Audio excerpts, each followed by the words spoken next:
Saya Profesor Dr. Soraya Devi, lahir di Kota Medan tanggal 29 Januari 1967. Saya adalah anak keempat dari 8 bersaudara. Ayah saya seorang pengusaha yang bernama Haji Samsudin, ibu saya Hajah Samsuninhat, beliau adalah ibu rumah tangga. Saya menempuh pendidikan sekolah dasar di Kota Medan, tepatnya di SD Harapan.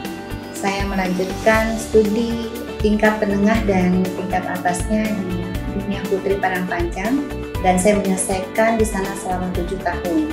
Di 1986, saya melanjutkan studi di IAIN Medan, dan pada semester 7 saya berkenalan dengan suami saya, Dr. Gigi Haji Ridwan Midan, dan kami menikah pada tahun 1989, dan saya pun melanjutkan studi saya di IAIN Arandi. Kemudian saya melanjutkan studi saya S2 juga di IAIN Arandi dan S3 juga di IAIN Arandi. Saya mempunyai 5 orang anak, 3 perempuan dan 2 laki-laki.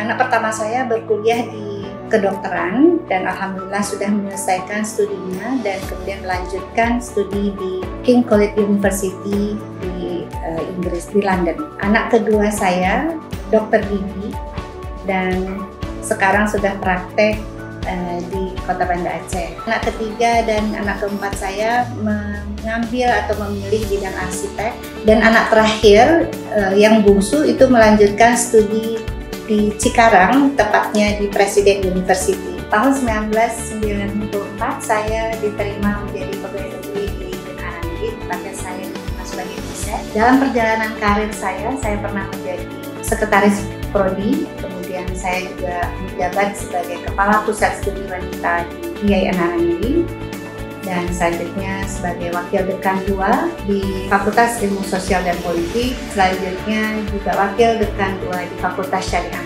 Beberapa momen yang sangat berkesan pada diri saya adalah pada saat saya menjabat menjadi Kepala Pusat Studi Wanita, karena di sana saya mendapatkan banyak pengalaman dan dapat memberikan banyak manfaat buat kampus UIN Arandi. Saya juga menimba ilmu tentang gender mainstreaming baik di dalam maupun di luar negeri. Saya bersama teman-teman juga melahirkan sebuah mata kuliah baru, diawali dengan fikih perempuan. Kemudian dari fikih perempuan itu terus berkembang yang saat ini dapat dirasakan bersama-sama di Fakultas Syariah UIN Arandi adalah mata kuliah Hukum Perlindungan Perempuan dan Anak.